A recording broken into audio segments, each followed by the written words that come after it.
Nuestro peor problema de comunicación es que no escuchamos para atender, escuchamos para contestar. Buenas tardes, licenciada y compañeros presentes. Somos estudiantes de la Universidad de las Fuerzas Armadas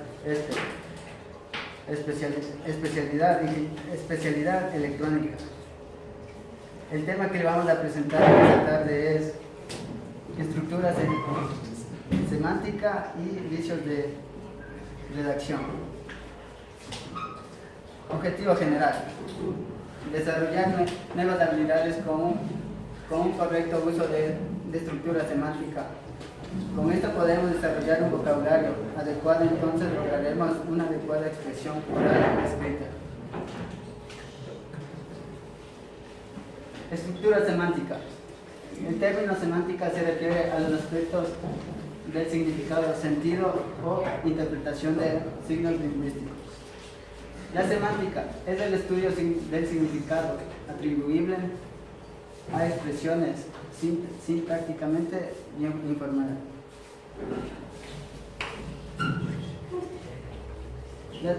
La semántica puede estudiarse desde diferentes puntos de vista. Semántica lingüística trata de la codificación y la decodificación. Estudia la estructura de las formas léxicas, la estructura de las expresiones y su relación con sus referentes, así como los mecanismos mentales. Semántica lógica desarrolla una serie de problemas lógicos de significación. Estudia la relación entre signos lingüísticos y la realidad. Semántica en ciencias cognitivas intenta explicar por qué nos comunicamos y cuál es el mecanismo psíquico que se establece entre hablante y el hablante.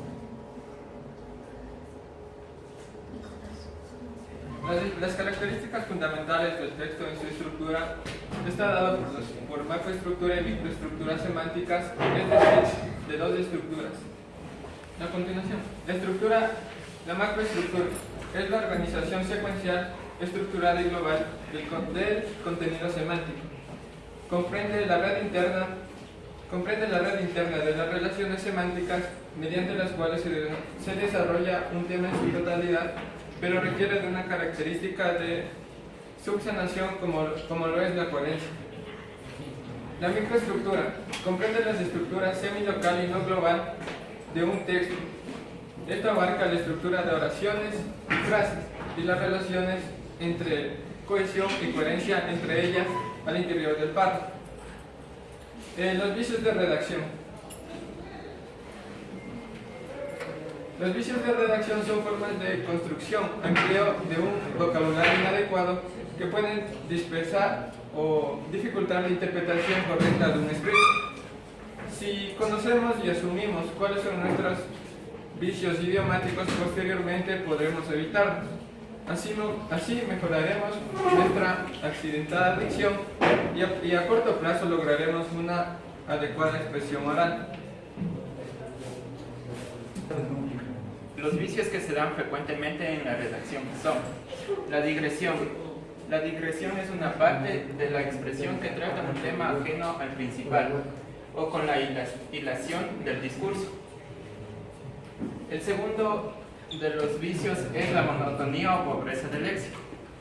Consiste en un reiterado y excesivo mismo del vocablo al expresar diferentes palabras y las cuales existen palabras más precisas. Un ejemplo de eso es decir un discurso y la palabra sería decir lo que ocurrió. ¿Sí?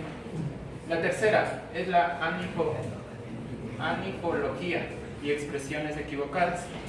Las expresiones equivocadas de doble sentido o doble interpretación deben evitar en la redacción. Un ejemplo es: la maestra vio pasar por el parque a su mejor amiga, y una de las preguntas al leer este texto sería: ¿quién paseaba por el parque, la maestra o el alumno? Frases sin terminar. En la redacción de escritos se debe evitar el dejar frases inconclusas, ya que esto perdería el sentido del escrito. Por ejemplo, nada llega gratuitamente, todo llega con trabajo. el solecismo, cualquier falta que controversie la normativa de la lengua. Ejemplos, una frase incorrecta sería una poca de agua y lo correcto sería un poco de agua. Ya, el anantapoda. Frases en las que se exponen uno de los dos elementos que deberían ser correlativos. Ejemplo, mi por una parte y por otra parte. C. Ambigüedad léxica. Toma una botella y se fue. D. Ambigüedad morfológica. Manuela no quiere a su hermana porque es mala. Cacofonías. Repetición casual de algunas letras o sílabas que se pronuncian un sonido desagradable. Por ejemplo, un no sé qué que queda aluciendo, términos que se repiten muchísimas veces y no permite el entendimiento de lo que queremos decir. Barbarismo. Uso de términos en otros idiomas que en el español existen equivalentemente. Ejemplo, weekend, por fin de semana. Alteración de palabras o cambio o eliminación de sus letras. Por ejemplo, aeropuerto por aeropuerto, carácter por carácter. Dequismo. Ejemplo, el dequismo, ejemplo innecesario de preposiciones de antes de que. Por ejemplo, nos dijeron que lo harían. Cuando deberíamos decir, nos dijeron que lo haríamos. Dice, otro ejemplo podríamos decir que les indicamos de qué deberían enviar allí. En cuanto es, les indicamos que deberían enviar ayer pedido. Gracias.